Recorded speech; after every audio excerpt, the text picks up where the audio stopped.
A city more magnificent than anything in Europe, rising from a crystal lake like something from a dream.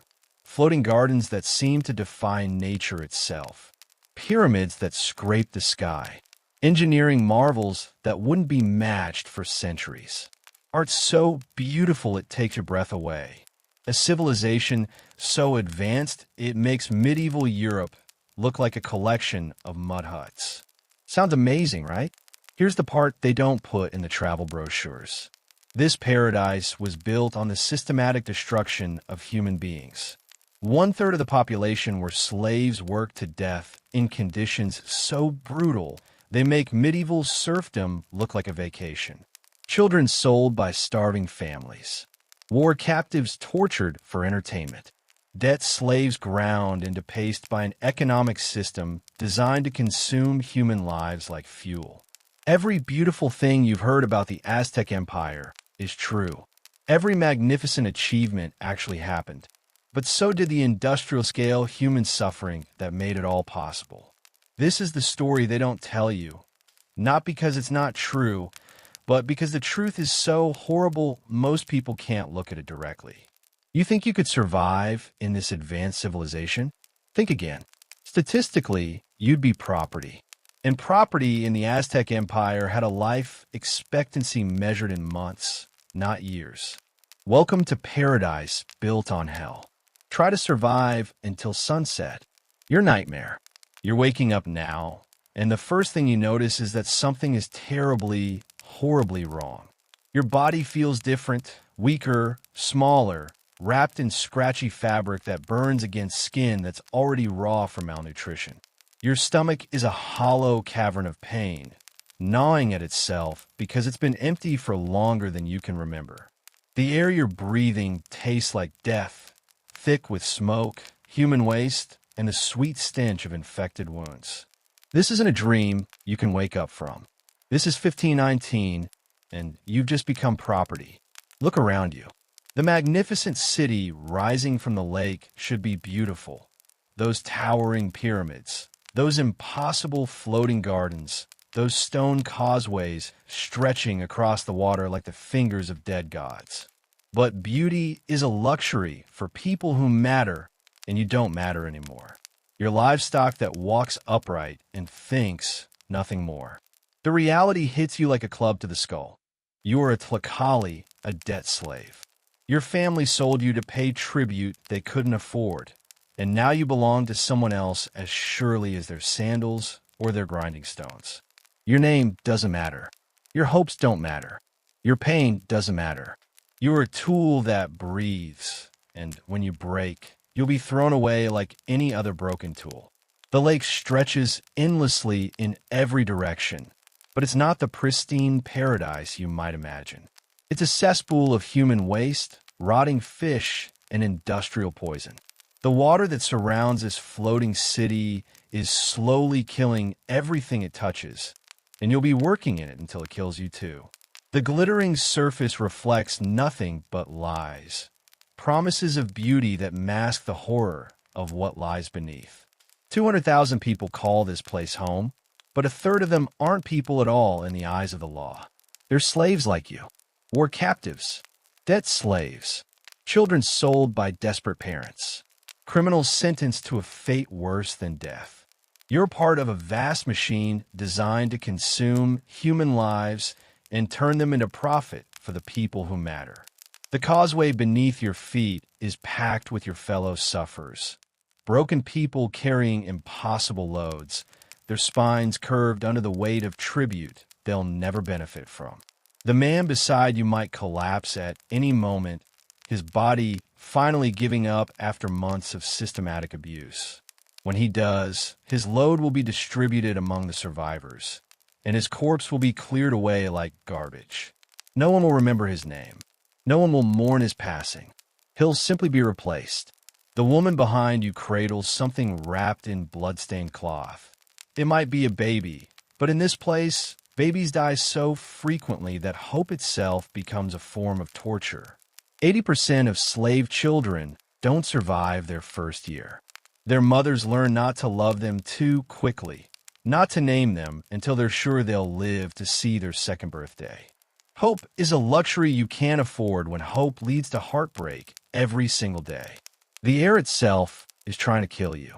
Every breath fills your lungs with smoke from 1,000 cooking fires, dust from constant construction, and the metallic tang of fresh blood from the morning's punishments. There's no medicine here for people like you. No concept that human property deserves basic care. You'll work until your body fails, and then you'll die. That's the only future that awaits you.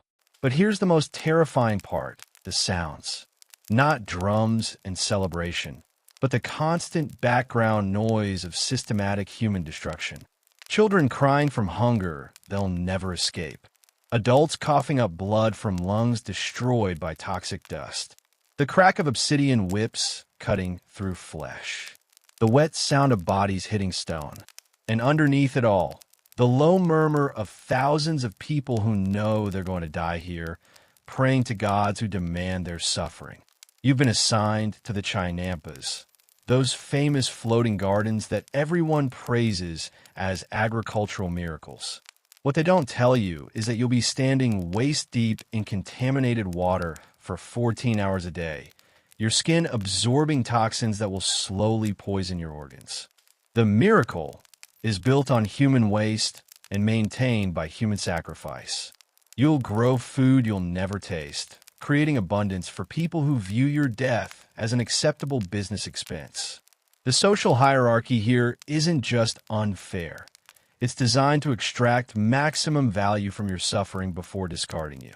At the top, nobles who own thousands of slaves and think of them as farm animals. Below them, free citizens who have rights and legal protections you'll never enjoy. At the very bottom, property like you, things that happen to think and feel and bleed, but whose thoughts and feelings and blood are worthless. This system doesn't just want to work you to death. It wants to break your spirit first. Slave informants will report your private conversations. Your family members will be used as hostages to ensure your compliance. Hope will be dangled in front of you and then snatched away over and over until you learn that hope is just another form of torture. The system won't just take your life. It will make you complicit in your own destruction. The religious authorities will tell you that your suffering is cosmically necessary, that gods require your pain to keep the universe in balance. Your agony isn't just profitable, it's holy. Resistance becomes not just impossible, but morally wrong, a sin against the natural order. You'll be taught to thank your masters for the privilege of dying slowly for their benefit. As you're herded toward your work assignment like cattle to slaughter, take one last look at the magnificent city rising from the poison lake. Every stone was placed by slaves who died in the placing. Every canal was dug by people who drowned when it collapsed. Every beautiful thing you see was created by the systematic destruction of human beings just like you. This paradise is built on an ocean of blood, and you're about to add yours to it. The sun is rising, painting the sky in colors that would be beautiful if beauty meant anything in hell. But beauty is for people, and you're not people anymore. You're fuel for an empire that runs on human suffering, and today is the day you begin burning. The overseers are screaming now, their clubs already bloody from the morning's encouragement. Your fellow slaves shuffle forward with the resigned despair of the already dead. The great machine of empire is stirring to life, powered by your bones and lubricated with your tears. Welcome to your nightmare. There is no waking from this dream of empire. There is only the slow dissolution of everything you once were, until nothing remains but the empire's appetite and your scream echoing across the lake. Try to last until sunset. Most don't. Slave quarters, your home. The conch shell scream rips through your skull at 4 in the morning, a sound designed not to wake you gently, but to remind you that even your sleep belongs to someone else now. You're not allowed to rest. You're allowed to stop working long enough to prevent your immediate death, nothing more. The sound cuts through your dreams of freedom and drags you back into the waking nightmare that is your life. You're lying in filth, not metaphorically, literally lying in a toxic soup of human waste, rotting food, and the accumulated fluids of 24 dying people crammed into a space meant for 6. The dirt floor beneath you isn't just dirty. It's alive with parasites, bacteria, and things that crawl. You can feel them moving under your skin now, taking up residence in your body like unwelcome tenants who will never leave. The darkness around you pulses with the rhythm of labored breathing, interrupted by wet coughing that brings up blood and chunks of lung tissue. Someone is dying next to you. There's always someone dying next to you, and their death rattle has become your lullaby. You've learned to sleep through the sound of people drowning in their own blood because sleep is precious and the dying are always with you. 24 bodies in a windowless tomb, breathing the same air over and over until it becomes thick as soup and twice as toxic. No ventilation except cracks in the walls that let in cold air during the night and burning heat during the day. The smell isn't just unpleasant. It's a living thing that crawls down your throat and nests in your lungs, a constant reminder that you're rotting alive in a grave you share with the dying. The bucket in the corner overflows nightly, spilling its contents across the floor where you sleep and eat and breathe. Human waste becomes part of the architecture, soaking into the walls and creating a toxic environment that breeds disease like a laboratory designed by demons. You sleep in it, eat in it, and breathe it every second of your existence. And you're grateful for the privilege because the alternative is working yourself to death in the fields. Your fellow sufferers come from everywhere: captured warriors, debt slaves, children sold by starving parents, criminals whose only crime was being born into the wrong caste. They speak in whispers when they speak at all, sharing fragments of languages from villages that no longer exist. Families are scattered across the empire, dreams that died the moment they arrived here. You don't learn their names because names are for people, and you're all just inventory now. The hierarchy of suffering is carefully maintained even here.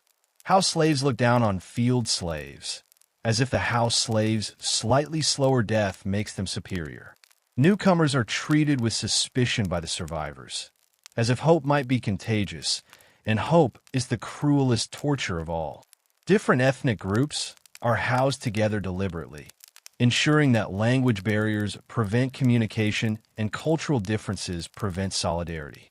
Personal belongings are a memory from your former life. Everything you once owned has been stripped away, redistributed, or destroyed. You don't even own the rags on your body. Those belong to your master and can be removed at any time as punishment or entertainment. Your body isn't yours, your time isn't yours, and your thoughts aren't really yours because thinking the wrong thoughts can get you flayed alive in the marketplace. The children break your heart daily. 5-year-olds with the eyes of ancient corpses, already learning that silence is survival and invisibility is the closest thing to safety they'll ever know. They don't play. They practice dying quietly. They don't laugh. They've forgotten what laughter sounds like. They work adult jobs with child bodies until their small bones snap under loads designed for grown men, and then they're discarded like broken pottery. Family bonds become weapons used against you with surgical precision. A mother's love for her child becomes leverage to ensure compliance. A husband's concern for his wife becomes a tool to prevent resistance. Every emotional connection you form becomes a chain that binds you more tightly to your fate. Love becomes a liability because love makes you vulnerable, and vulnerability in this place is death. Sleep, when it comes, offers no escape from the nightmare. Your dreams are filled with memories of freedom that feel like lies, visions of family members you'll never see again, and the faces of the dead who share your sleeping space. But worst are the dreams of escape, because you wake from those into a reality where escape is impossible And attempting, it means torture that lasts for days before death finally comes as a mercy. The sick and dying aren't separated from the healthy, because healthy slaves might catch whatever's killing their fellow sufferers. Contagion is just another form of population control, another way to cull the weak and maintain the proper ratio of workers to available work. You sleep next to people burning with fever, people whose wounds have turned gangrenous, people who've given up and are simply waiting for death to claim them. Every morning brings the same cruel awakening. A few seconds of confusion where you forget where you are, followed by the crushing return of awareness that this is your life now. Today will be like yesterday, and tomorrow will be like today, an endless cycle of suffering that ends only when your body finally gives out entirely. The others are stirring now, moving with the careful deliberation of people whose bodies are failing them. You pull yourself up from the contaminated floor, every joint screaming in protest, every muscle weak from malnutrition and overwork. Your stomach is a hollow pit of acid and emptiness, and it will stay that way until you earn your single daily meal through adequate productivity. This is home now. This windowless crypt that smells of death and despair, shared with strangers who might sell you out for a single extra grain of corn. This is where you'll return each night until you don't return at all, until your corpse is dragged out to make room for the next victim in an endless supply of human fuel for the Empire's appetite. The great city awakens around you, but you'll see none of its celebrated beauty. Only the inside of work sites, the bottom of contaminated canals, the crushing weight of stones that must be moved to build monuments to people who view your death as entertainment. Welcome to the rest of your very short life. The nightmare is just beginning. Waist deep in misery, sanitation reality. The Overseer's Club explodes against your skull with the sound of splitting wood, and through the ringing in your ears, you understand that hesitation is a luxury you can no longer afford. Below you, the waste canal churns with substances that your mind refuses to process. Human excrement mixed with rotting flesh, industrial poison, and the occasional bloated corpse of someone who either fell in by accident or threw themselves in to escape a worse fate. This isn't just your workplace. This is your slow-motion execution chamber. You'll spend the next 12 hours waist-deep in a toxic soup that serves as both the city's sewer system and the foundation of its agricultural miracle. The famous floating gardens that feed the Empire are fertilized by this concentrated essence of human waste, and you're the delivery system. You're literally swimming in shit to grow food you'll never taste. The moment you step into the canal, your skin begins to scream. The combination of human waste, lime processing chemicals, and textile dyes creates a caustic mixture that eats flesh like acid. Your legs are already covered in open sores from previous days of this work, and the contaminated water finds every microscopic opening in your skin and turns it into a highway for infection. By the end of your first week, you'll be more bacteria than human. Your fellow workers in this aquatic cemetery are the Empire's most disposable people, the ones considered too dangerous, too rebellious, or too broken for anything else. The man next to you tried to escape last month and was caught before he made it past the first causeway. His punishment was assignment to waste management, which everyone understands is a delayed death sentence. He'll be dead within 2 months, and he knows it.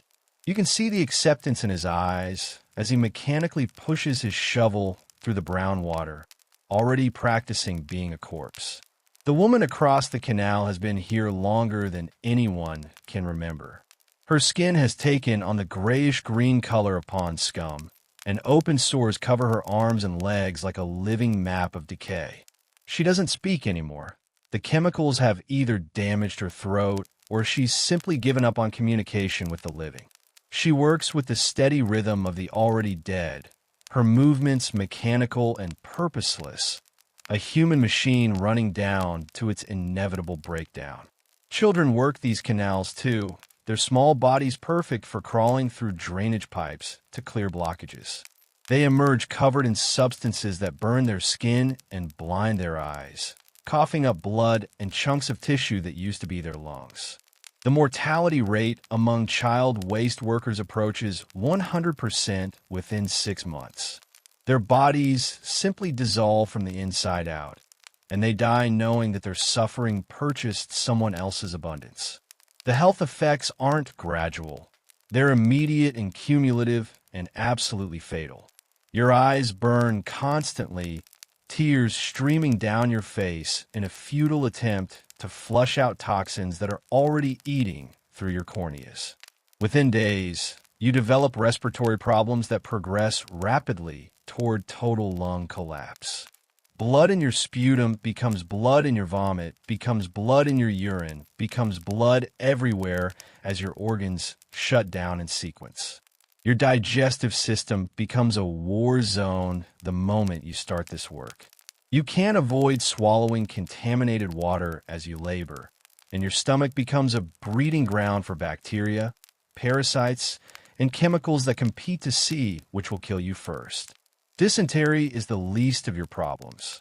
Parasitic worms take up residence in your intestines and begin eating you from the inside while you're still alive, still working, still contributing to the empire's agricultural success. The irony would be funny if anything could be funny in hell. You're working in the very system that makes the empire's food abundance possible, but you're dying of starvation and poison exposure simultaneously. The waste you're moving will fertilize crops that feed nobles and free citizens, but you'll never taste any of that abundance. You're literally feeding the empire with your own body as it dissolves around you. Accidents in the waste canals aren't accidents, they're inevitabilities. The canal walls are slippery with substances that shouldn't exist, and falling into the deeper sections means drowning in concentrated human waste while your fellow workers watch helplessly. Cuts from hidden objects lead to infections that kill within hours.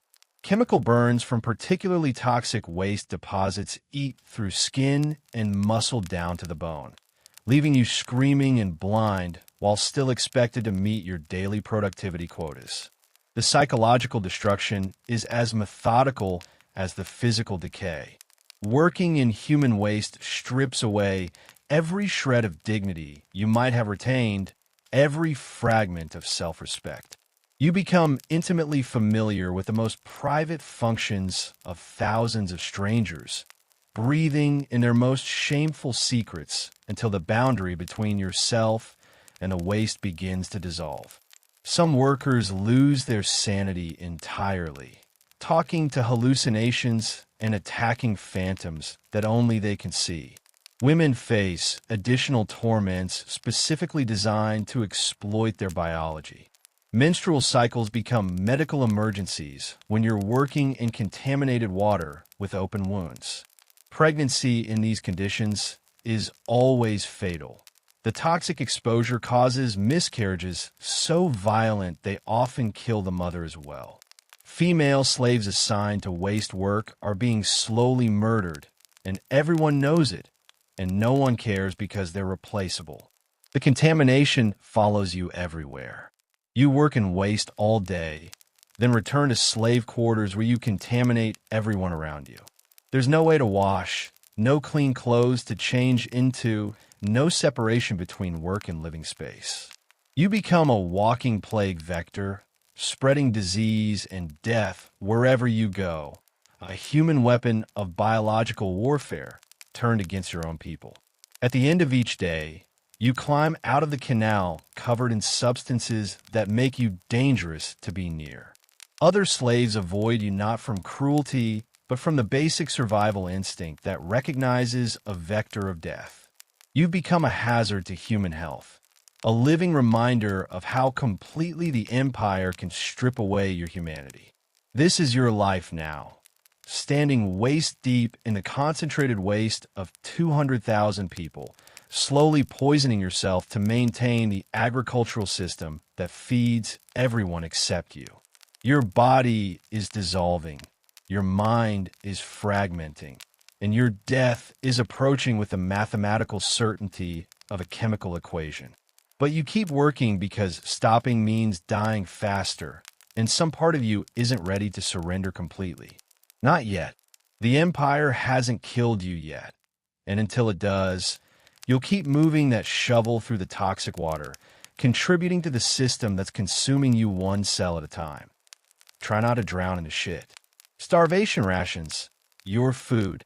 The bowl in your trembling hands contains the difference between life and death, and it's not enough. 1 cup of thin atoll, corn gruel mixed with water and desperation. That tastes like liquid misery and represents your entire hope of surviving another day. You've learned to count the corn particles floating in the brown water, because when you're this close to starvation, mathematics becomes prayer. Today's count, 14 kernels. Yesterday was 9. Last week you had a miracle day with 21, and you felt like a king among the dying. This is your entire daily caloric intake. Roughly 400 calories of watery slop that wouldn't sustain a child, much less an adult performing manual labor that would kill a healthy person.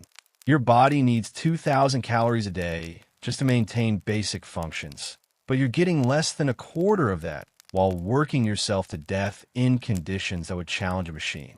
The mathematics are simple and brutal. You're starving to death while working yourself to exhaustion, and everyone knows it, and no one cares. The corn itself is refuse, damaged grain, moldy scraps, floor sweepings mixed with dirt, and things that used to be alive. Sometimes you can taste clay in a mixture, sometimes sand, sometimes substances that make your mouth burn and your throat close up. Quality control isn't a concern when you're feeding inventory rather than people. The goal isn't nutrition. It's keeping you alive just long enough to extract maximum value from your suffering. You drink the gruel slowly, trying to make it last, but your shrunken stomach can barely process what little nutrition exists in the brown water. The liquid hits your empty belly like acid, causing cramps that fold you in half and leave you gasping. Your digestive system has forgotten how to handle food, treating each meal as a medical emergency rather than sustenance. Even this pathetic portion is more than your body can handle. Around you, other slaves clutch their identical bowls like holy relics, each one containing the same inadequate portion of liquid starvation. The woman next to you pauses between sips to whisper prayers to gods who have clearly abandoned this place, her lips moving in words you can't hear but understand perfectly. Please let this be enough. Please let me live another day. Please let my children die quickly if they can't live well. Her daughter, 5 years old but the size of a malnourished 3-year-old, watches every spoonful with the intensity of a predator. The child has learned that food is more precious than gold, more valuable than life itself, because food is life. Her belly is swollen with kwashiorkor, the cruel parody that severe protein deficiency plays on the human body, making her look fat while she dies of starvation. Her hair has lost its color, turning the reddish brown that marks children who are eating themselves alive from the inside. Your own body is a walking textbook of malnutrition. Your muscle mass has been consumed by your own metabolism, leaving you weak and shaking. Your teeth are loose and bleeding gums, several having fallen out entirely. Your skin has turned yellow and translucent, stretched over bones that grow more prominent each day. You stopped menstruating months ago. Your body too intelligent to waste energy on reproduction when it's fighting a losing battle for basic survival. The psychological torment is designed to break your spirit as efficiently as the physical starvation breaks your body. You dream of food constantly, vivid, detailed dreams where you feast on roasted meat, fresh fruit, honey cakes, and chocolate, so real you can taste it. You wake with saliva in your mouth and tears on your cheeks. The contrast between dream abundance and waking starvation so sharp it feels like a blade between your ribs. During the day, you hallucinate smells of cooking food, following phantom aromas through the city like a ghost chasing memories of life. Your thoughts have compressed into a single obsession: The next meal, the next mouthful, the next possibility of something edible entering your body. Your personality, your memories, your humanity, all of it has been reduced to a hunger so profound it's replaced your soul. The free citizens who walk past the slave compounds are living reminders of what abundance looks like. They carry food casually, eating without thought or gratitude. Their healthy flesh a mockery of your suffering. They live in a world of plenty built on your starvation, their prosperity requiring your sacrifice. The contrast isn't just unfair. It's obscene, a deliberate torture designed to remind you that abundance exists but isn't meant for you. Feast days are psychological warfare disguised as religious celebration. The nobles and free citizens enjoy elaborate banquets. Roasted turkey, tamales stuffed with meat, chocolate drinks, honey-sweetened cakes, fruits arranged in colorful displays. The smells drift through the city like invisible weapons, tormenting you with reminders of foods you'll never taste again. On these days, your rations are often reduced further, the logic being that the god's pleasure requires your increased suffering. You've learned to supplement your official ration with anything that might contain calories. Insects become delicacies, grasshoppers provide protein, beetle larvae taste like nuts, fly eggs scraped from stagnant water go down without chewing. You compete with rats for access to garbage, fighting over scraps that free citizens wouldn't feed to their dogs. Dignity becomes a luxury you literally cannot afford when your body is consuming its own organs for energy. The desperate measures escalate as your body fails. You've seen slaves eat dirt, their malnourished brains unable to distinguish between food cravings and mineral deficiencies. Others chew bark, leather, cloth, anything to fill the emptiness and trick their stomachs into temporary quiet. Some turn to cannibalism, secretly consuming flesh from recently dead slaves, their moral boundaries dissolved by hunger that has become a form of madness.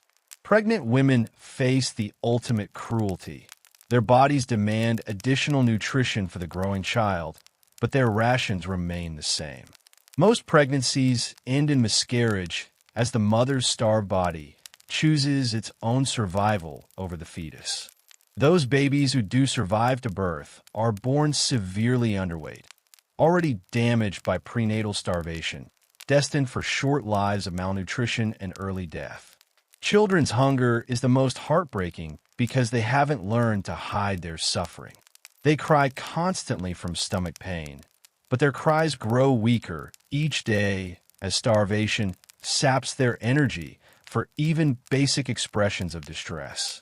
They play games involving imaginary food, elaborate fantasy feasts, stories about magical places where everyone has enough to eat. Their games reveal the depth of their deprivation better than any medical examination. This is your reality now, measuring survival in individual corn kernels while your body consumes itself, competing with vermin for scraps while watching your fellow slaves waste away, dreaming of meals that will never come while dying of hunger in a land of abundance built on your starvation.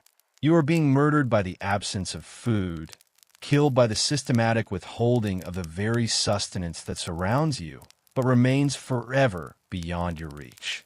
Rags and rot, slave clothing. The maguey fiber shirt clinging to your dissolving body feels like wearing a medieval torture device made from plant fibers and human misery. Every movement sends barbed needles of pain across your raw skin. Every breath pulls the rough fabric against wounds that never heal, because you can never remove this rotting second skin for more than a few minutes at a time. This single garment represents your entire wardrobe for however many days you have left before your body gives out entirely. It's not new. Nothing given to slaves is ever new. This particular shirt has housed at least 3 previous owners, their final agonies embedded in the fibers like a textile graveyard. You can see dark stains that might be blood from the last slave who wore it, Yellowish patches, they're definitely bodily fluids from someone who died sweating and afraid, and worn spots where desperate hands clawed at the fabric during their final convulsions. You're wearing someone else's death shroud while you wait for your own. The clothing hierarchy is as brutal and absolute as every other aspect of your new existence. Nobles were soft cotton dyed in colors so beautiful they hurt to look at. Red from crushed insects, blue from precious plants, yellow from substances worth more than your life. The cotton itself is forbidden to you by law. Touching noble clothing means instant death. Wearing it means torture followed by death. Free citizens wear maguey fiber like yours, but new and properly finished. Slaves get the refuse, pre-rotted, falling apart, deliberately designed to remind you that you're garbage.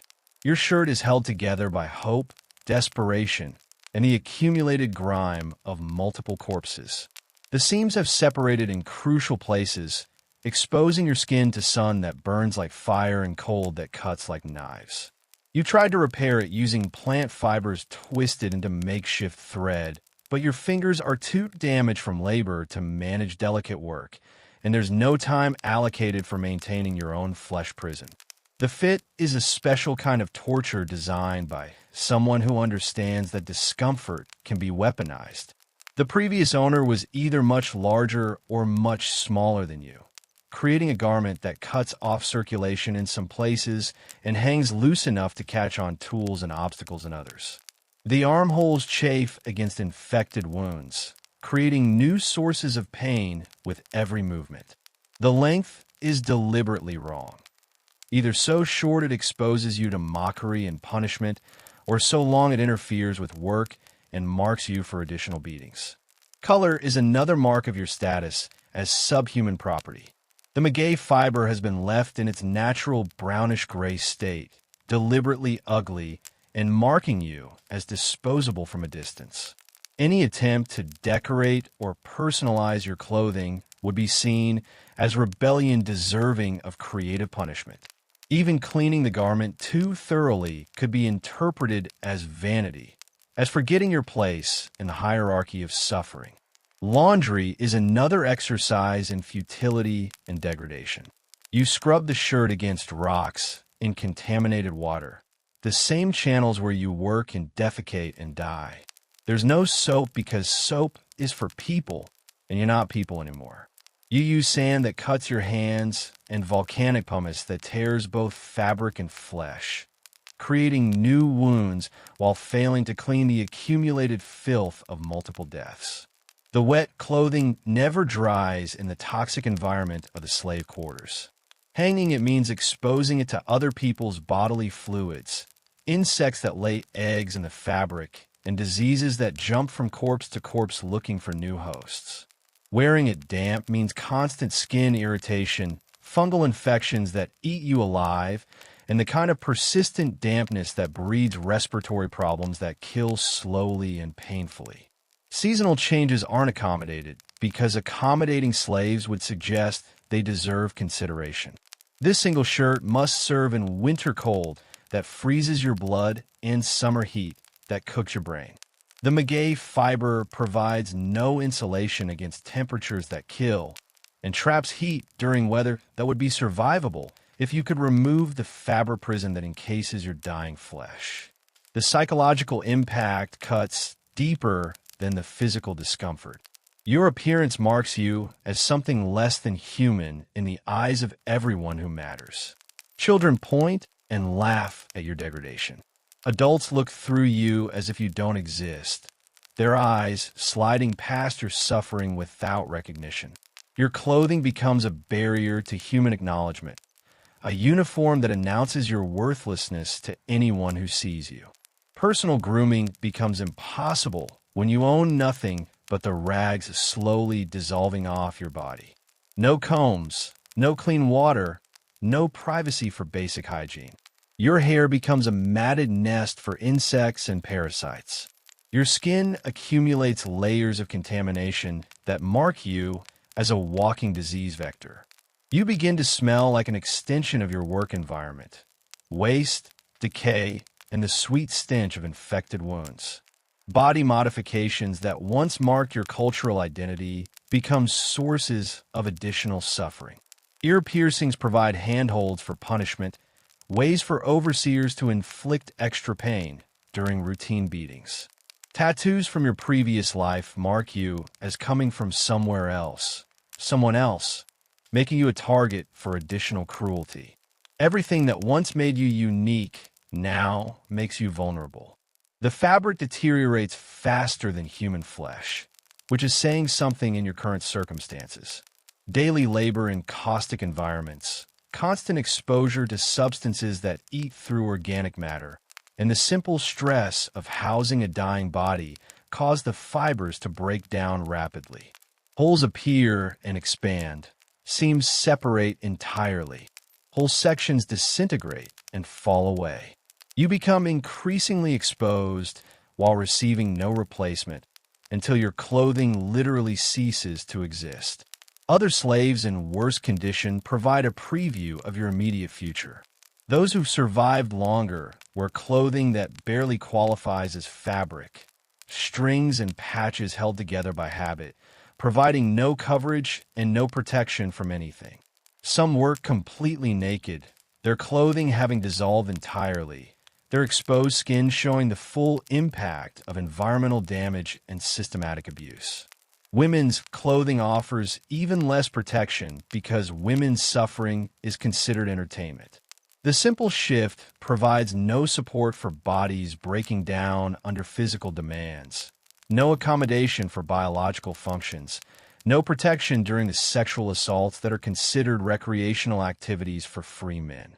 Pregnancy means working in the same dissolving garment until birth, with no adjustment for bodies that are creating life while dying. Children wear miniature versions of adult torture, clothing designed for bodies that haven't grown yet, then never replaced as they develop. Kids work in fabric that cuts circulation and restricts movement, their small frames struggling with garments that would challenge adults. They outgrow their clothing quickly but receive no replacements, leaving them increasingly exposed as they grow toward their early deaths. Death often comes before clothing replacement, and when slaves die, their garments are immediately stripped from their corpses and given to new arrivals. Nothing is cleaned, nothing is treated, nothing is sterilized. Clothing moves from corpse to living body, carrying diseases, parasites, and the accumulated suffering of everyone who wore it before. This disintegrating shirt represents everything about your current status: uncomfortable, degrading, insufficient, and designed for disposal. It will outlast you, moving on to clothe the next victim when your body finally gives out, carrying forward the embedded agony of everyone who died wearing it. You are dressed for your own funeral, wrapped in a shroud that's slowly dissolving while you're still alive to feel it happening. How many more steps before his body gives out entirely? How many more days before he joins the corpses that are cleared away each morning like refuse? The woman behind you clutches a bundle that might be a baby, though it's impossible to tell if the child is alive or dead. Infant mortality among slaves approaches 80% in the first year. Most mothers learn not to form emotional attachments too quickly. Hope is a luxury that gets beaten out of you fast in this system. The air itself tells the story of this place. Would smoke from thousands of cooking fires mixes with the stench of human waste, unwashed bodies, and something else, something sweet and rotting that you'll learn to recognize as the smell of infected wounds that never heal properly. There's no soap here, no medicine for slaves, no concept that human property deserves basic hygiene or medical care. The sounds are equally telling. Not the romanticized drums and flutes of popular imagination, but the constant coughing of people with lung diseases, the crying of children who are hungry and will stay hungry, the crack of obsidian whips on human flesh. And underneath it all, a low murmur of desperation from thousands of people who know they're going to die here. Your specific assignment is to the Chinampas, the famous floating gardens that everyone celebrates as an agricultural miracle. What they don't tell you is that these gardens are built and maintained by slaves working waist-deep in contaminated water for 12 to 14 hours a day. The floating part is a romantic exaggeration. They're actually built on reclaimed swampland using human waste as fertilizer, which means you'll be working in a toxic soup of bacteria, parasites, and chemical runoff. The social hierarchy here isn't just about class. It's a precisely engineered system for extracting maximum value from human beings before discarding them. At the top, nobles who own thousands of slaves and treat them as casually as farm equipment. Below them, free commoners who at least have legal rights and can't be bought and sold. At the bottom, people like you, property that walks and talks and bleeds, but has no more legal standing than a grinding stone or a water jug. But here's what makes the Aztec system particularly sophisticated in its cruelty. It's designed to make slaves complicit in their own oppression. Informant networks pit slave against slave. Competition for slightly better rations creates desperation that prevents solidarity. Family members are separated and used as hostages to ensure compliance. The system doesn't just break your body, it breaks your spirit, your connections to other human beings, and your sense of yourself as someone deserving of basic dignity. The religious dimensions add another layer of psychological control. You'll be told that your suffering is cosmically necessary, that the gods require human misery to maintain the balance of the universe. Your pain isn't just economically useful, it's spiritually mandated. Resistance becomes not just futile, but morally wrong, a threat to the cosmic order itself. As you're herded toward your work assignment, take one last look around at the magnificent city rising from the lake. Every stone in those pyramids was placed by slave labor. Every canal was dug by slaves who drowned when the walls collapsed. Every beautiful artifact in the markets was created by craftsmen who owned nothing, not even their own children. This paradise was built on systematic human destruction, and you're about to become part of the foundation. The sun is rising over the great capital, painting the lake in shades of gold and promise. But for you, the only promise this day holds is pain, hunger, exhaustion, and the growing understanding that you're trapped in a system designed to consume human beings as efficiently as possible. You wouldn't last a day in medieval Europe, but the Aztec Empire?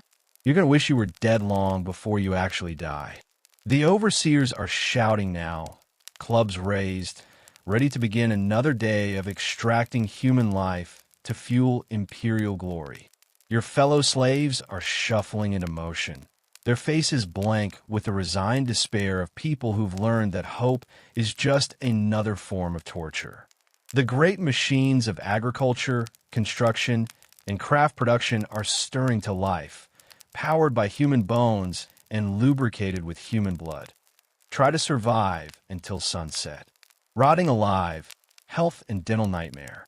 Your mouth tastes like copper and decay, the constant flavor of blood mixed with infected gum tissue that has been your reality for months now. What started as minor tooth pain has evolved into a symphony of dental horror that accompanies every breath, every attempt to chew the inadequate food rations, every moment of your waking existence. This is healthcare in the empire when you're considered property. There isn't any. The corn grinding that forms the basis of your daily labor has been systematically destroying your teeth since your arrival. Hours spent working volcanic stone against dried kernels creates a constant cloud of abrasive particles that coat your mouth, wearing down tooth enamel with each breath. Your teeth, already compromised by malnutrition, are being ground away as surely as the corn you process. By age 20, most slaves have been reduced to gumming their food like elderly people. Their dental structure collapsed from the combination of poor nutrition and occupational hazards. Your gums bleed constantly now, the tissue so damaged and infected that even gentle pressure causes fresh hemorrhaging. Scurvy from vitamin C deficiency has made your gums spongy and purple, pulling away from your teeth and exposing root surfaces that scream with pain when exposed to air or the acidic corn gruel that comprises your diet. Several teeth have already fallen out entirely, leaving gaps that make speaking difficult and eating painful. The infection in your mouth has taken on a life of its own, creating abscesses that swell your face into grotesque distortion. The right side of your jaw has ballooned to twice its normal size. The skin stretched tight over pockets of pus that could kill you at any moment if the infection spreads to your bloodstream. The pain is beyond anything you imagined possible, a constant throbbing that intensifies with your heartbeat, making sleep impossible and conscious thought nearly unmanageable. But there's no relief available, no treatment, no acknowledgement that your suffering represents a medical problem requiring intervention. Slaves with dental problems are considered damaged goods, their productivity diminished by pain and infection, their value calculated against the cost of replacement. Since treatment costs more than replacement, you're expected to work through the agony until your body gives out entirely. Bad breath has become your constant companion, an overwhelming stench that makes other slaves avoid you when possible. The combination of infected gums, rotting teeth, and bacterial overgrowth in your mouth creates an odor so offensive it attracts flies and makes even desperate people reluctant to share close quarters with you. You become a walking advertisement for the complete absence of dental care in the slave system. Your entire digestive system has begun to break down as a result of your inability to properly chew food. The corn gruel that forms your only nutrition must be swallowed largely whole, placing additional strain on your already compromised stomach. Digestive problems compound malnutrition as your body struggles to extract nutrients from food that hasn't been adequately processed by teeth that no longer function. The psychological impact of dental deterioration goes beyond simple pain. Your ability to communicate has been compromised by missing teeth and swollen gums, making speech difficult and sometimes incomprehensible. This linguistic disability marks you as even more subhuman in the eyes of overseers and free citizens, reinforcing your status as damaged property rather than a person deserving basic medical attention. Other health problems cascade from the central fact of medical abandonment. The infected wound on your hand from last week's accident has developed into a spreading infection that's climbing your arm like poisonous ivy. Red streaks under your skin mark the progression of sepsis as bacteria travel through your bloodstream, seeking new tissue to colonize and destroy. Without antibiotics, a concept that won't exist for centuries, this infection will either resolve on its own through some miracle of immune function, or it will kill you slowly and painfully. Respiratory problems have developed from months of exposure to dust, smoke, and the various toxic substances present in your work environment. You cough constantly now, bringing up blood and chunks of tissue that suggest your lungs are breaking down at the cellular level. Chest pain makes breathing laborious, but there's no accommodation for slaves who can't work at full capacity due to respiratory distress. Skin diseases cover your body like a living map of neglect and contamination. Open sores that never heal properly because you're constantly re-exposed to the caustic substances that caused them initially. Fungal infections in every warm, moist area of your body. Parasitic infestations that cause intense itching and leave you scratching until you bleed, creating new wounds that become infected in the toxic environment where you live and work. Your digestive system exists in a state of constant rebellion. Chronic diarrhea from contaminated food and water has left you dehydrated and weak, your body unable to retain the minimal nutrition you consume. Stomach parasites compete with you for whatever sustenance you manage to absorb, creating a biological market economy where worms get better fed than you do. Rectal bleeding has become so common you've stopped noticing it, just another bodily function gone wrong in your systematic deterioration. The musculoskeletal effects of slave labor without medical care have left you permanently damaged, even if you somehow survive to freedom. Your spine has curved from carrying impossible loads, creating chronic pain that radiates through your entire torso. Joint swelling and stiffness make movement difficult, but movement is required regardless of pain levels. Broken bones from workplace accidents have healed incorrectly because you continued working instead of resting, leaving you with permanent deformities that affect your ability to perform the labor that keeps you alive. Women in the slave system face additional medical horrors specific to their biology. Reproductive health problems from malnutrition, sexual assault, and the physical demands of pregnancy without prenatal care. Miscarriages are common, often followed by infections that prove fatal without medical intervention. Those who survive childbirth face complications like prolapsed uteruses, torn tissue that doesn't heal properly, and milk production problems that doom their infants to starvation. Children's medical abandonment is perhaps the most morally reprehensible aspect of the healthcare situation. Young bodies breaking down under adult work demands, developing problems that will affect them for whatever brief lives they manage to live. Growth stunting from malnutrition, developmental delays from toxin exposure, injuries that heal incorrectly because small bodies continue working through trauma that would sideline adults. Mental health deterioration accompanies physical breakdown in ways that compound each other destructively. The constant pain, the awareness that you're slowly dying from preventable conditions, the helplessness of watching your body fall apart without any possibility of intervention. All of this creates psychological trauma that makes physical suffering even more unbearable. Sleep becomes impossible when pain is constant and sleep surfaces are contaminated with the bodily fluids of other sick and dying slaves. Exhaustion compounds every other health problem, making your immune system even less capable of fighting off the endless array of infections and diseases that flourish in slave quarters.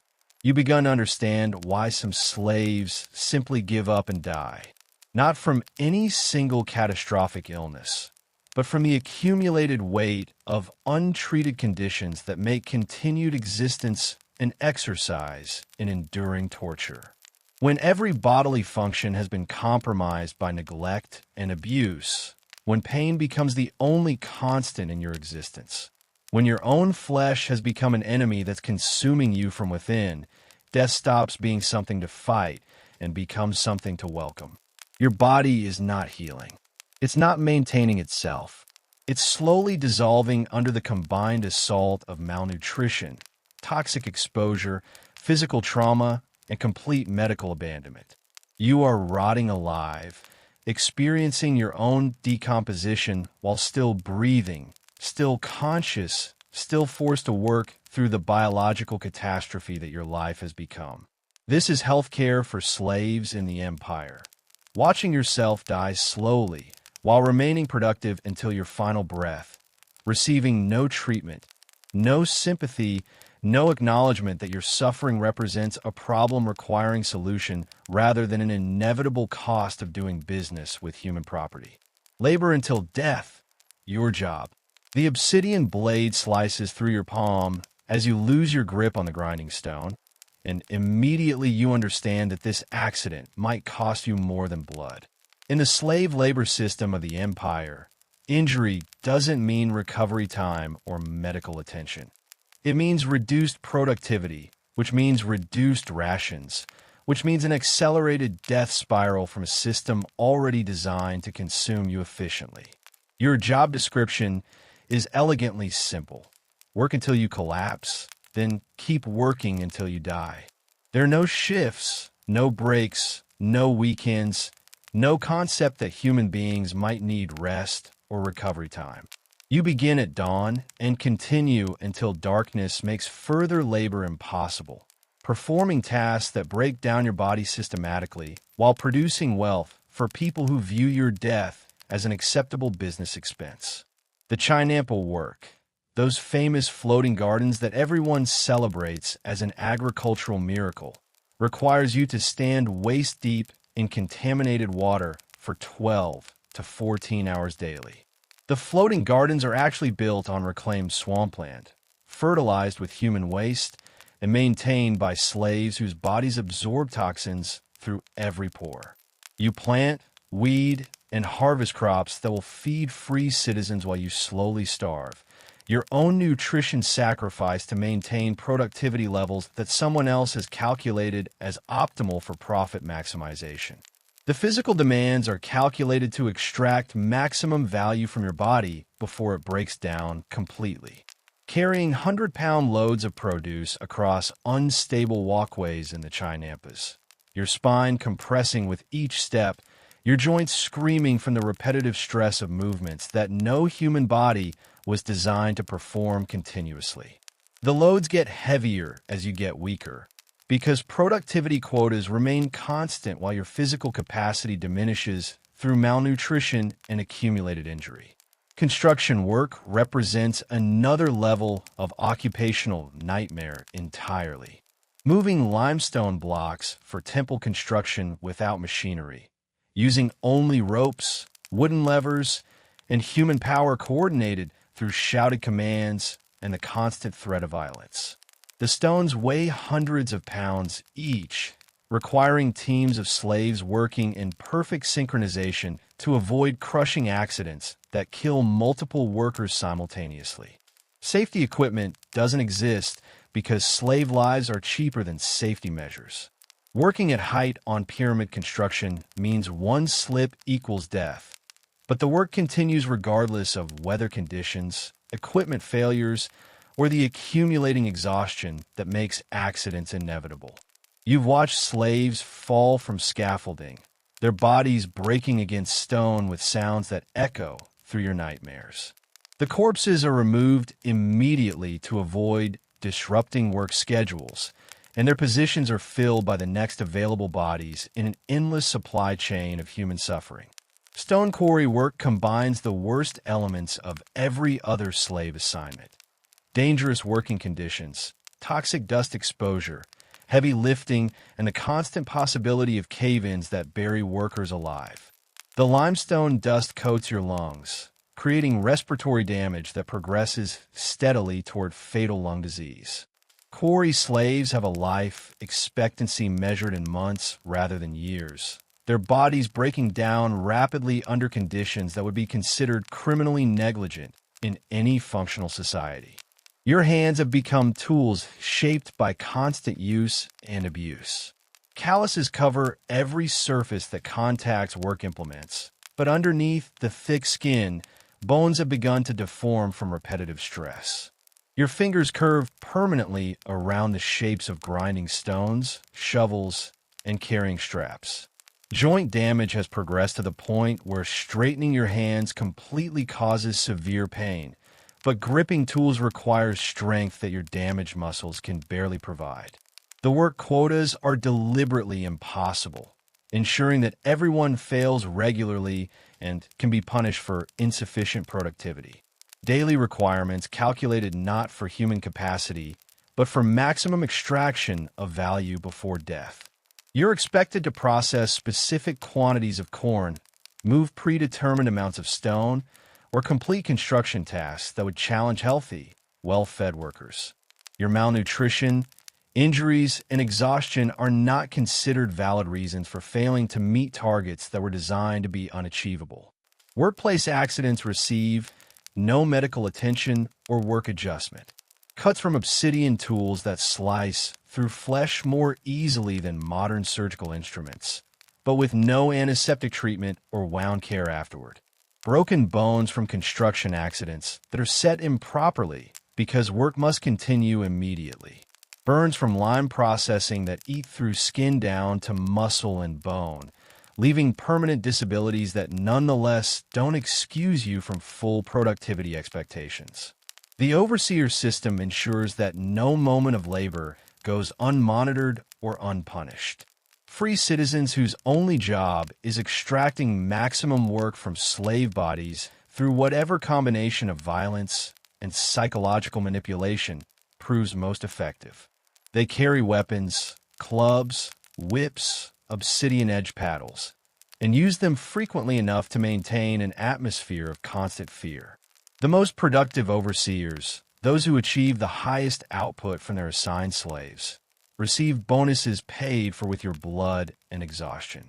Child labor represents a particularly horrific dimension of the work system. Kids as young as 5 assigned to tasks that destroy their developing bodies, carrying water in containers that weigh half as much as they do, working in textile production where their small fingers are considered ideal for detailed work, or serving as human pack animals for trade expeditions where adult slaves would be too valuable to risk.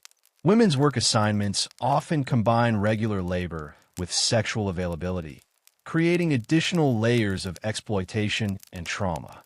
Expected to maintain full productivity while dealing with pregnancy, childbirth, and nursing responsibilities, with no accommodation for the additional physical demands of reproduction. Work performance evaluated without consideration for the biological realities of female bodies, creating impossible standards that ensure constant punishment for inadequate productivity. The economic calculations behind work assignments treat human bodies as machines with predictable failure rates and replacement costs. Masters track productivity curves for different types of slaves, age cohorts, and work assignments, optimizing their operations for maximum return on investment before slaves break down completely.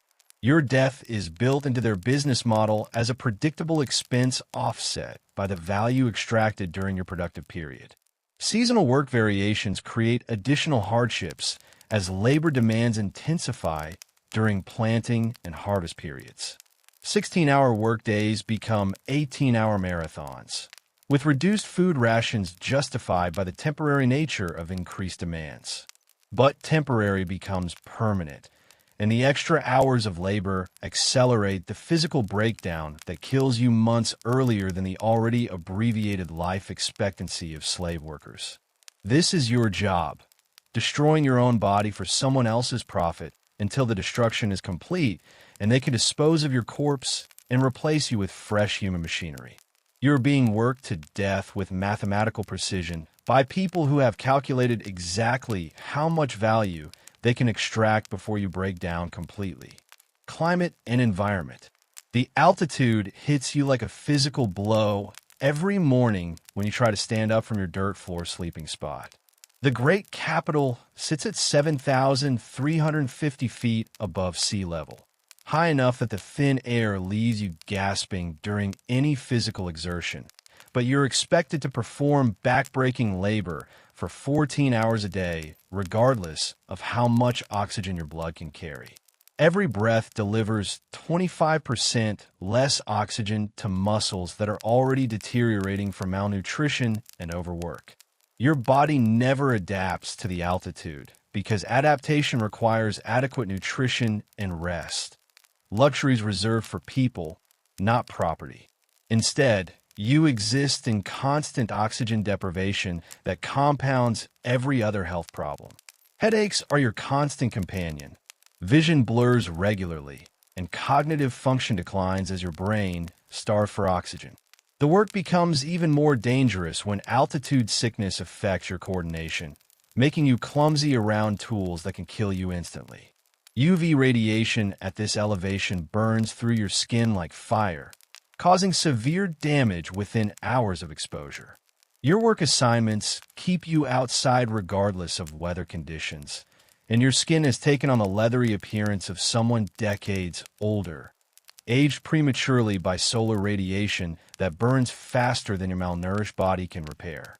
Eye damage progresses rapidly among outdoor workers, but vision problems don't excuse you from tasks requiring precise coordination. The rainy season transforms your miserable existence into aquatic hell.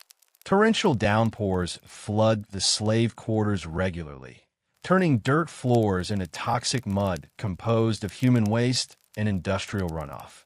Everything becomes waterlogged and moldy.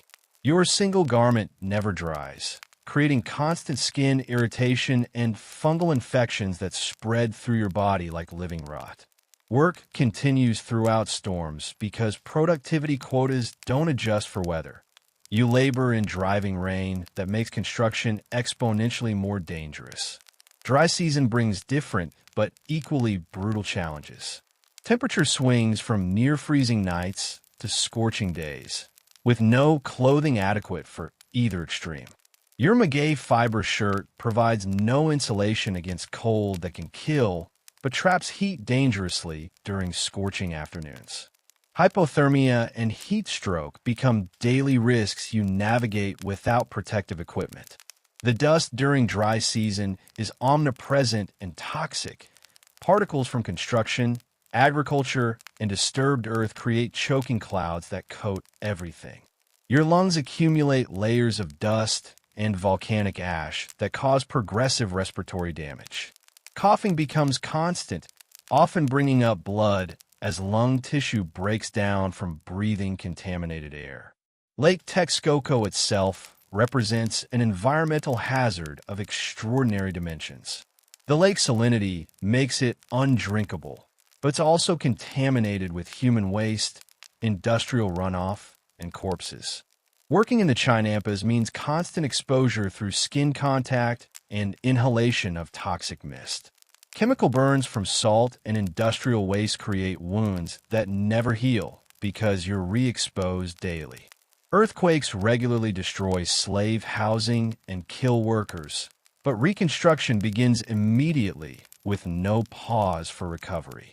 Natural disasters disproportionately affect slaves because your housing is constructed quickly and cheaply, designed to be rebuilt rather than protect occupants. The natural environment is actively trying to kill you through altitude, weather, contamination, and disaster, but the human systems won't let you adapt or recover. You're being assaulted by nature while being worked to death by people. A perfect storm of environmental and human caused suffering that makes survival nearly impossible. Poison wells, water, and disease. The sun beats down mercilessly as you stagger toward what passes for a water source in your corner of this floating hell. Your tongue feels like leather, cracked and swollen in your mouth. Every cell in your body screams for hydration, but every drop of liquid in the empire's capital is a gamble with death itself. You're surrounded by water. Lake Texcoco stretches in every direction, shimmering like a promise. But it's a lie. The lake is a toxic soup of human waste, rotting fish, and industrial runoff from lime processing. The salt content alone would kill you slowly, concentrating in your kidneys until they shut down. But that's assuming you survive the bacteria, parasites, and chemical contamination long enough for kidney failure to matter.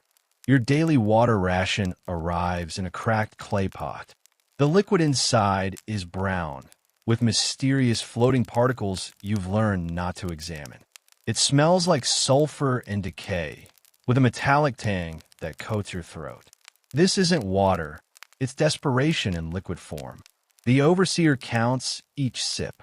You're allotted exactly 1 pot per day, regardless of brutal labor ahead or altitude that dehydrates you faster. Spill a drop, and tomorrow's ration gets cut in half. This contaminated swill is still safer than alternatives. Rainwater collected in open barrels teems with mosquito larvae and bird droppings. Street puddles contain concentrated doses of every disease that's swept through the city. The irrigation channels where you work are deliberately contaminated with human waste. It's how they fertilize crops you'll never eat. You watch a fellow slave collapse nearby, clutching his stomach as bloody diarrhea pools around him. Dysentery has been eating him alive for weeks, stealing his strength daily. His eyes have sunken deep into his skull, skin hanging loose like an ill-fitting garment.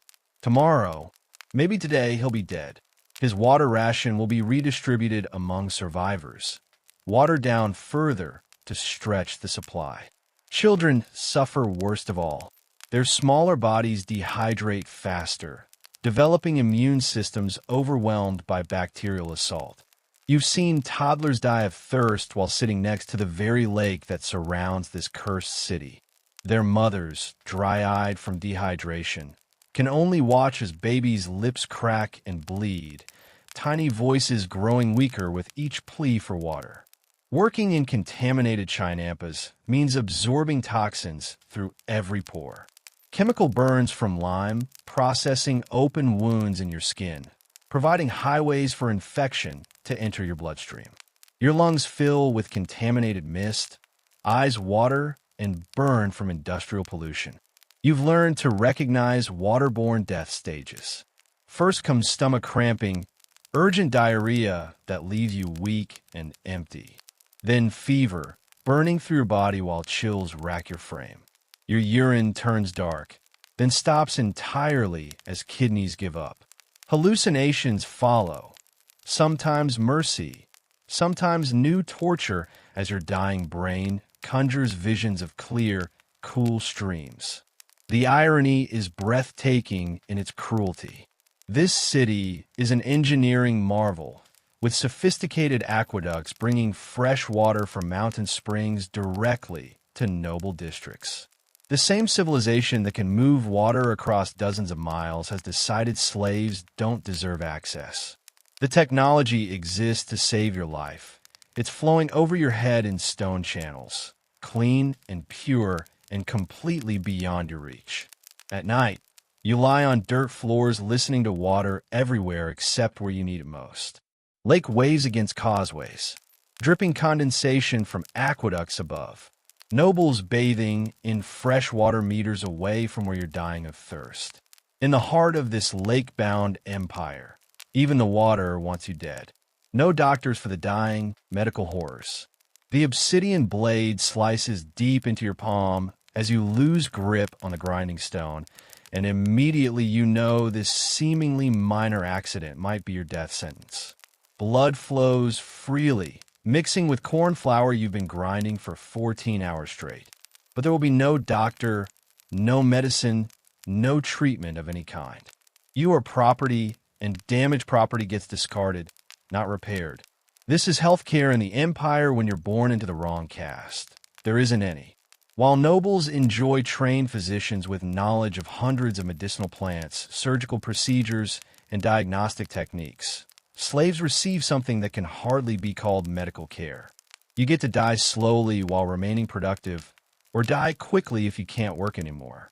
The wound in your palm festers within days.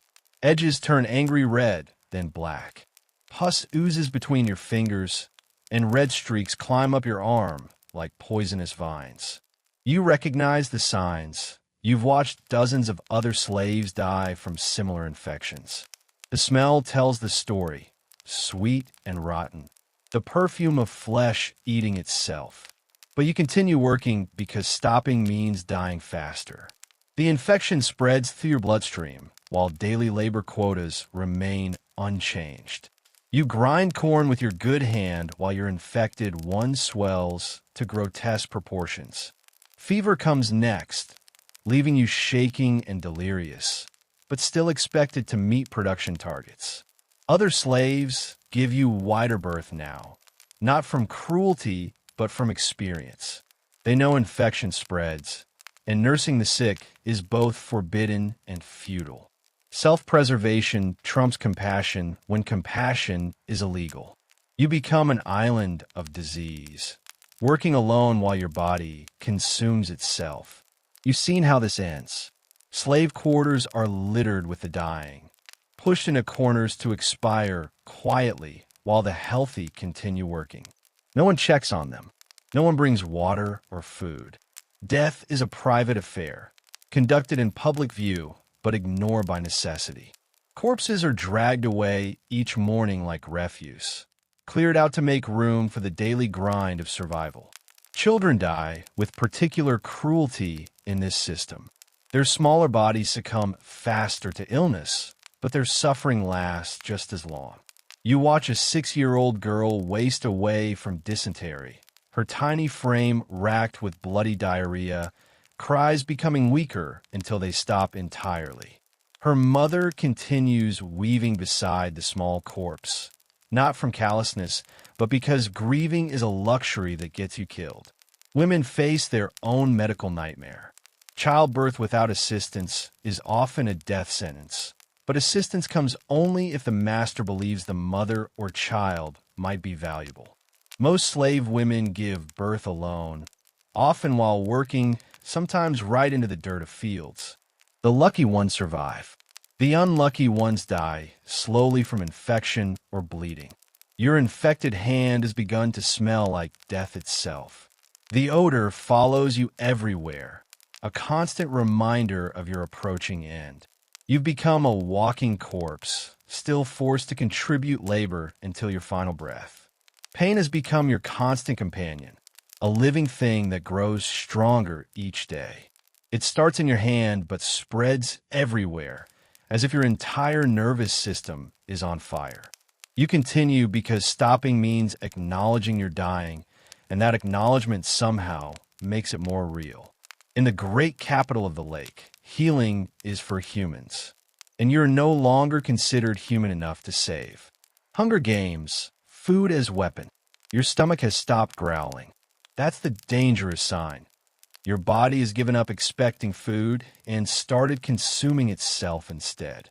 The constant gnawing pain of hunger has evolved into something worse. A hollow, floating sensation that tells you your body is shutting down non-essential functions to preserve whatever energy remains. The morning brings your daily ration, a bowl of thinitol that's more water than corn, seasoned with despair. You count exactly 12 tiny lumps of actual cornmeal floating in the brown liquid. 12. You've learned to count them because hope requires precise measurement when you're this close to starvation. This represents your entire daily caloric intake, roughly 400 calories in watery gruel that tastes like liquid cardboard. You're performing backbreaking manual labor for 14 hours daily on less than 1/3 of what your body needs to survive. The math is simple and brutal. You're slowly starving to death while working yourself to exhaustion. You drink slowly, trying to make the atoll last, but it's gone in 6 swallows. The liquid hits your empty stomach like acid, causing cramps that double you over. Your body doesn't know how to process food anymore. It's been so long since adequate nutrition that eating has become painful. Around you, other slaves nurse identical bowls with the reverence of communion wine. A woman next to you pauses between sips to pray silently. Her 5-year-old daughter watches every spoonful with predator intensity, already learning that food is power, that hunger is the natural state of existence. The child is dying.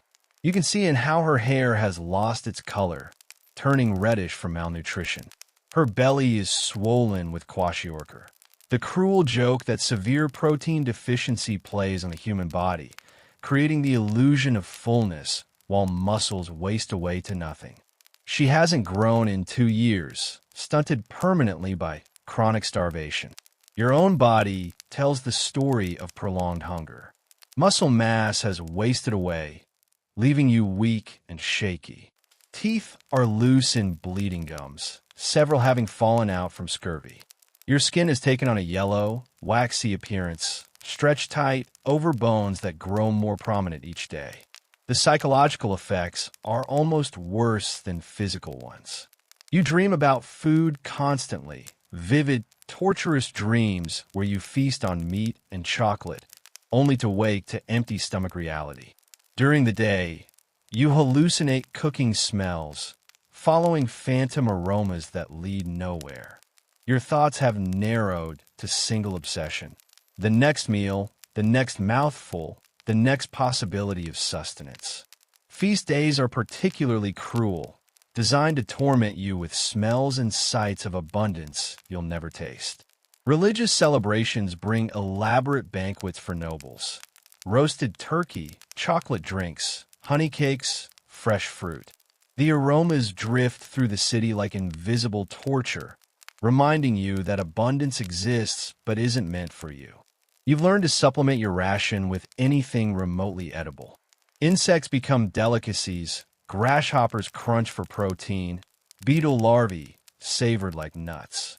You compete with rats for garbage scraps, fighting over moldy pieces that free citizens wouldn't feed to their dogs. The truly desperate measures come next. You've seen slaves eat dirt, driven by hunger so profound it scrambles basic survival instincts. Others chew bark, leather scraps, cloth, anything to fill the emptiness. Some turn to cannibalism, secretly consuming flesh from recently deceased slaves, their moral boundaries dissolved by biological necessity. Food has become the ultimate weapon, more effective than whips or chains. Starvation doesn't just kill the body, it destroys the spirit, reduces resistance to desperate individual survival, eliminates solidarity between slaves. When everyone is dying of hunger, no one has energy for rebellion. You are being murdered by the absence of food, killed by the very sustenance that surrounds you, but remains forever beyond your reach. Social control through terror. The scream echoes across the plaza, sharp and desperate, cutting through morning air like an obsidian blade. Another slave is being made an example of, and you're forced to watch. Not because you want to, but because attendance at public punishments is mandatory. Missing the spectacle of someone else's agony is itself a punishable offense. The slave being tortured is maybe 16 years old, guilty of being caught talking privately with two other slaves. Conspiracy, they call it, though the conversation was probably about nothing more dangerous than homesickness or hunger. But in this system, any gathering of slaves is treated as potential rebellion, any whispered word as sedition. They've stripped him naked and tied him to a wooden frame in the marketplace center. The overseer holds a thin obsidian blade, sharper than any metal knife, and begins his work with artistic precision. The first cut is shallow, just deep enough to open skin along the boy's chest. Blood wells up, bright red against brown skin, trickling down to pool at his feet. This isn't about killing him quickly. This is about sending a message to hundreds of slaves forced to watch. The cuts come slowly, methodically, designed to cause maximum pain while avoiding vital organs. The boy's screams fill the air, and you force yourself to keep watching because looking away will be noticed, recorded, punished. You've learned the rules of this terror system through brutal experience. Rule 1. Trust no one. The woman grinding corn beside you might be an informant, paid in extra food rations to report suspicious conversations. Even children are used as spies, their innocence making them perfect vessels for gathering information about parents' private thoughts. Rule 2. Show no emotion. Crying for the tortured boy would be interpreted as sympathy for a criminal. Anger at his treatment would be seen as identification with rebellion. Your face must remain blank, interested but not invested, present but not participant. Rule 3. Expect arbitrary punishment. The boy being flayed alive probably did nothing more than breathe too loudly at the wrong moment. Justice here isn't about actual crime. It's about maintaining constant fear. Random selection keeps everyone afraid because anyone could be next for any reason or no reason at all. The psychological warfare is more sophisticated than simple brutality. They've created a system where slaves police each other, where survival depends on betraying fellow victims. Information about escape plans, secret conversations, or expressions of discontent can be traded for better treatment, extra food, or reduced punishments. The masters have weaponized desperation, turning victims against each other. You remember when you first arrived here, how you try to maintain solidarity with other slaves. That naive kindness was beaten out of you within weeks. The first slave you tried to help, sharing your water ration with a sick child, was reported by another slave desperate to curry favor with the overseers. Your punishment was 3 days without food, and the lesson was clear: compassion is a luxury you cannot afford. They've separated families strategically to maximize psychological impact. Husbands and wives housed in different compounds, children taken from parents and distributed among work gangs. This isn't just about preventing coordinated resistance. It's about destroying human connections that might provide comfort or motivation. Isolated people are easier to control, more likely to inform on each other, less likely to risk their lives for others. Sexual violence is woven throughout the control system. Female slaves are considered available to any free man, and resistance is punished not just individually, but collectively. When one woman fights back, all women in her work group face reduced rations or increased labor. This creates internal pressure for compliance, turning potential allies into enforcers of their own oppression. The boy has stopped screaming now. He's either unconscious or dead, but the torturer continues his work, explaining to the audience what specific crimes led to this punishment.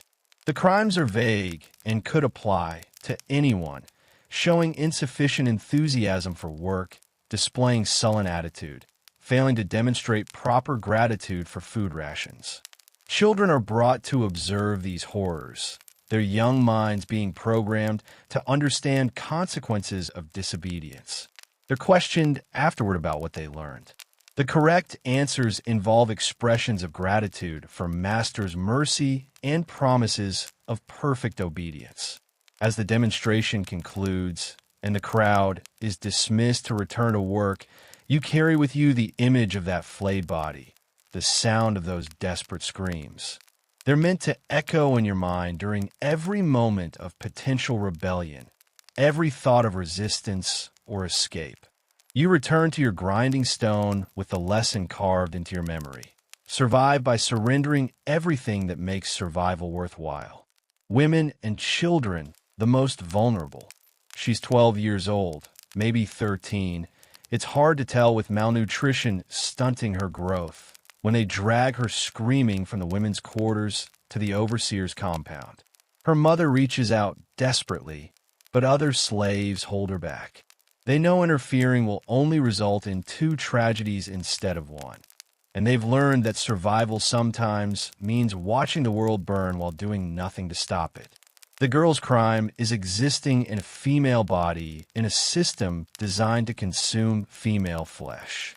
She committed no transgression other than beginning to show physical signs of approaching womanhood, which in the Empire's slave system means she's ready for her real purpose: breeding more slaves and providing sexual service to any free man who desires her.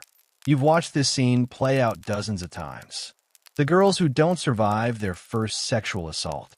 The ones who do survive but emerge broken, their eyes holding a hollow distance that never fully disappears.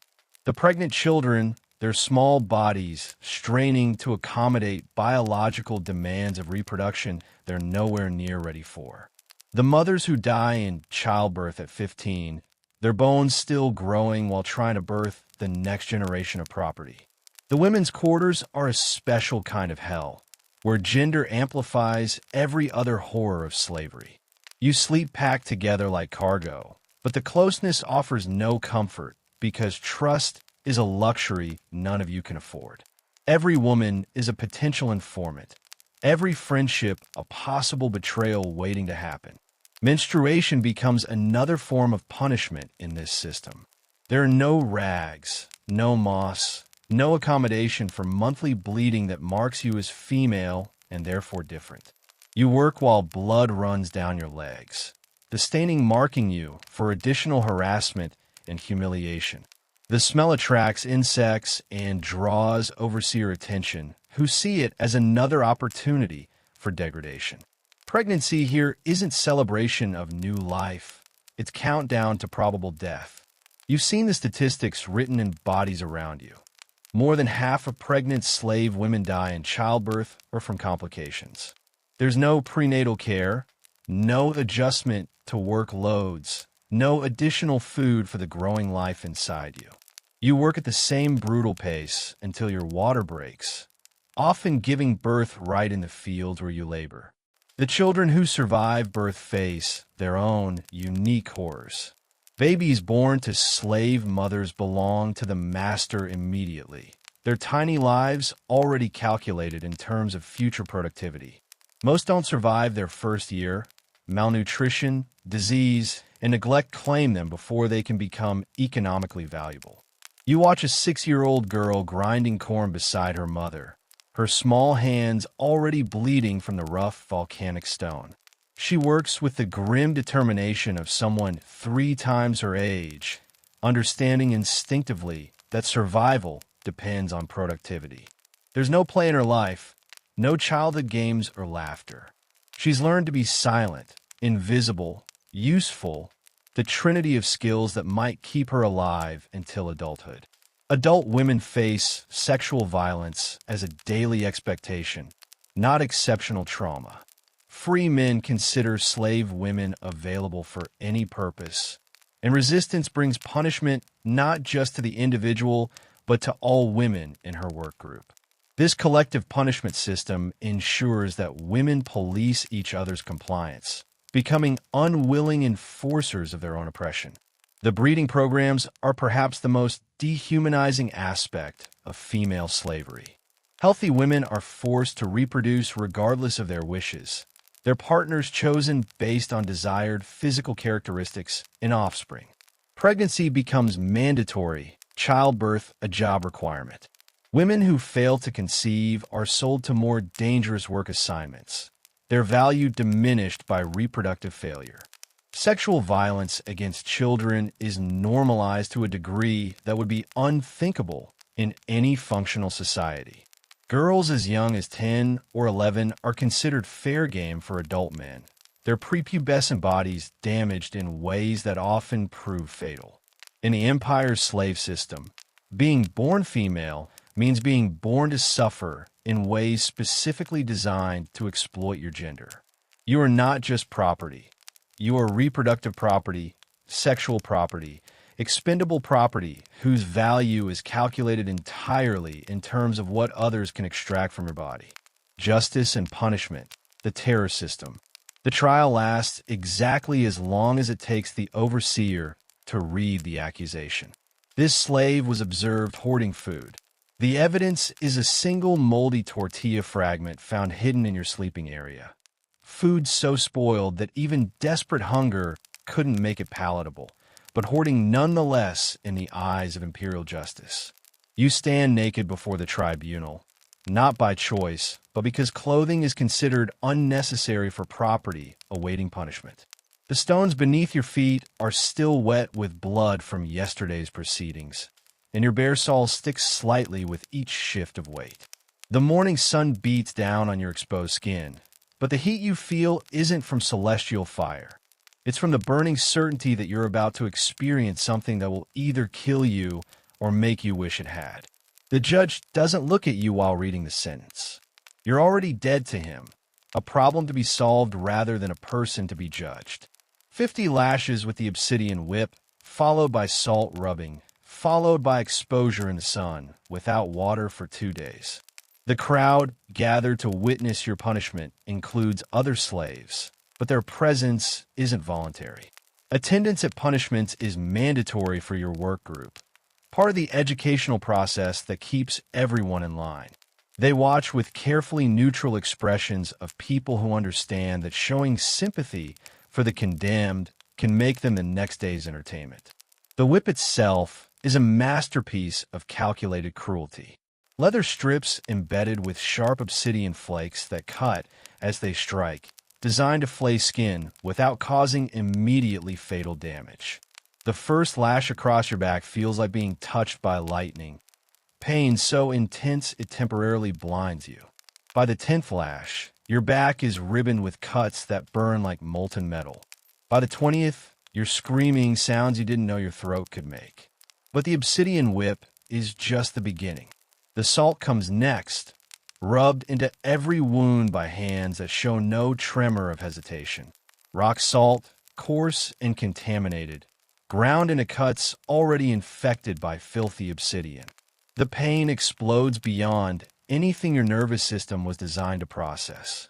They drag you to the punishment post in the plaza's center, where midday sun will slowly cook your flayed flesh. Your wrists are bound above your head with hemp rope soaked in something caustic. It burns your skin on contact and tightens as it dries. No water, no shade, no respite from pain that has become your entire universe. The psychological dimension of punishment is as carefully orchestrated as physical torture. Other slaves are required to walk past you throughout the day, forced to witness your suffering as they go about their work. Some are ordered to spit on you as they pass, not from personal malice, but because refusing a direct order would put them in your position tomorrow. Children are specifically brought to observe your punishment, their young minds being programmed to understand consequences of disobedience. They're questioned afterward about what they saw, what they learned, how they'll behave differently now. The correct answers involve expressions of gratitude for Master's mercy and promises of perfect obedience. Your crime, hoarding a piece of rotted bread, was chosen precisely because it's both universal and unavoidable. Every slave hoards food when possible. Starvation drives this behavior beyond conscious control. By punishing what everyone does, the system ensures that everyone lives in constant fear of being caught doing what they must do to survive. By the third day, your body has begun dying from the inside out. Kidney failure from dehydration, infection from untreated wounds, heat stroke from prolonged sun exposure. Multiple systems shutting down simultaneously. But consciousness persists with nightmarish clarity, forcing you to experience every moment of your body's surrender. Just before you die, they cut you down. Not for mercy, but because corpses make poor examples. You're dragged to the slave quarters and dumped among the dying, your flayed and infected body serving as a final lesson to anyone considering hoarding food. The justice system has accomplished its goals perfectly. One slave destroyed, hundreds terrorized into compliance, the social order reinforced through spectacular violence. Death, your only freedom. You can feel your body giving up, cell by cell, system by system, as if your physical existence is slowly unraveling from the inside out. Death doesn't arrive suddenly in the empire's slave system. It seeps in gradually, a slow poison that takes months or years to complete its work. You've been dying since the day you arrived, and now the process is finally approaching its inevitable conclusion. The statistics are carved into the landscape of corpses around you. Average slave survival time, 18 months from initial enslavement. Children last 8 months. Pregnant women, 6 months. Men in stone quarries for months. Women in lime processing, 3 months. Your 2 years of survival make you practically ancient by slave standards, a statistical anomaly about to be corrected. Your body has been cataloging the approach of death for weeks now. First, your period stopped. Your malnourished system too wise to waste energy on reproduction when struggling to maintain basic functions. Then your hair began falling out in clumps, leaving patches of scalp visible through what remains. Your teeth have loosened in your gums, several falling out entirely, making the already inadequate food even harder to consume.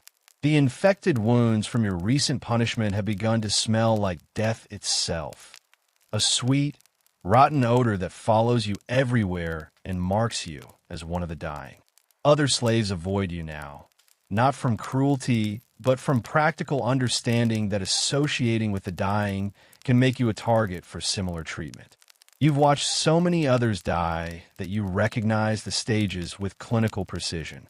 First comes acceptance, the moment when fighting for survival becomes more exhausting than surrendering to the inevitable. You reached that point yesterday when you realized you no longer felt hungry despite not eating for 3 days. Your body has moved beyond hunger into shutdown mode, prioritizing only the most essential functions.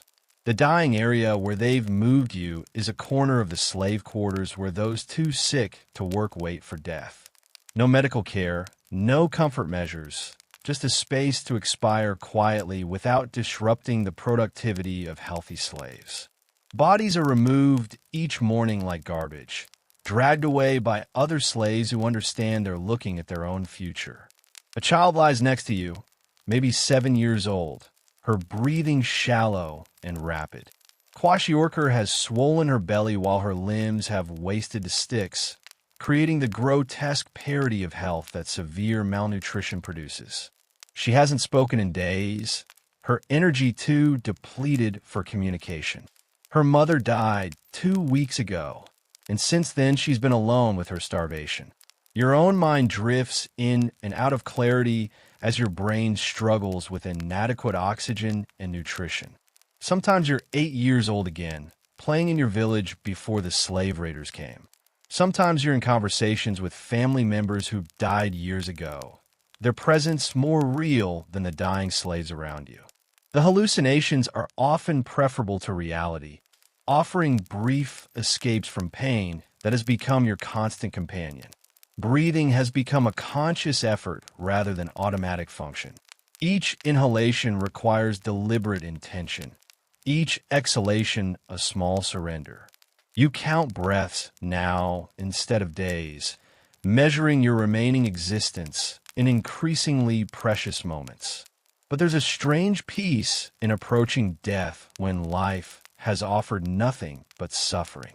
The constant pain is beginning to fade as your nervous system shuts down. The hunger that has tormented you for years no longer matters when your digestive system has stopped functioning. The fear that has controlled every moment of your existence becomes irrelevant when there's nothing left to lose. As consciousness fades for the final time, your last coherent thought is gratitude. Not for your life, which was stolen and brutalized beyond recognition. Not for your treatment, which was systematic torture disguised as economic necessity. But gratitude that it's finally ending, that the one thing the masters couldn't control, your death, is finally setting you free. The empire built on bones. The sun sets over the Great Lake as your consciousness fades, painting the water in shades of gold and crimson that would be beautiful if beauty had any meaning in a place built on systematic human destruction. The city's silhouette against the dying light reveals the true architecture of the empire. Pyramids built with slave blood, causeways constructed over slave bones, temples dedicated to gods fed by slave hearts. Your death will go unrecorded in any official history. No scribe will note the passing of another piece of human property. No noble will pause in their daily routine to acknowledge that a person has ceased to exist. Your life and death are statistical noise in the grand calculation of empire. One unit of labor expended, one mouth no longer requiring feeding, one space freed up for the next victim in the endless supply of human beings to be consumed. But let's step back from your personal nightmare and examine the larger horror you've just experienced. The empire wasn't just a civilization that happened to practice slavery. It was a civilization designed around slavery, dependent on slavery, sustained by the systematic destruction of human beings on an industrial scale. Every magnificent achievement was built on a foundation of calculated cruelty. The numbers tell a story that official histories prefer to whisper. In the capital alone, somewhere between 60,000 and 80,000 people lived in various forms of bondage, roughly 1/3 of the total population. Across the entire empire, millions of human beings existed solely to serve as expendable labor, sexual property, and sacrificial victims. The scale of human suffering was unprecedented in the known world and rivals the worst atrocities in human history. Your personal experience of 18 months of slavery before death was actually above average. Most slaves died within the first year of enslavement, their bodies unable to adapt to the combination of malnutrition, overwork, disease, and systematic abuse. The turnover rate required constant replenishment through warfare, debt bondage, and slave markets that treated human beings like any other commodity. The engineering marvels that modern tourists admire were constructed entirely by slave labor. The floating gardens that fed the empire, built by slaves working waist-deep in contaminated water until they died of disease or exhaustion. The magnificent pyramids, each stone placed by slaves who were worked to death and buried in mass graves outside the city. The sophisticated canal system, dug by slaves who drowned regularly when the walls collapsed or floods swept them away. But the physical achievements pale beside the psychological sophistication of the system. The empire perfected methods of social control that broke human beings not just physically, but spiritually. The use of collective punishment, systematic family separation, sexual violence as policy, economic manipulation through debt bondage, and religious justification for temporal suffering. These techniques were implemented with a precision that suggests deliberate study of human psychology. The masters understood that physical brutality alone wasn't sufficient for long-term control of large populations. They needed to break the human spirit, to make resistance seem not just impossible, but morally wrong. They needed to turn victims against each other, to weaponize desperation, to make survival depend on complicity with a system that was destroying you. Your experience as a female slave highlighted the gender dimensions of this oppression. Women faced every horror that men endured, plus additional exploitation of their reproductive capacity and sexual availability. Children born to slave mothers entered the world as property, their lives calculated in terms of future economic value before they drew their first breath.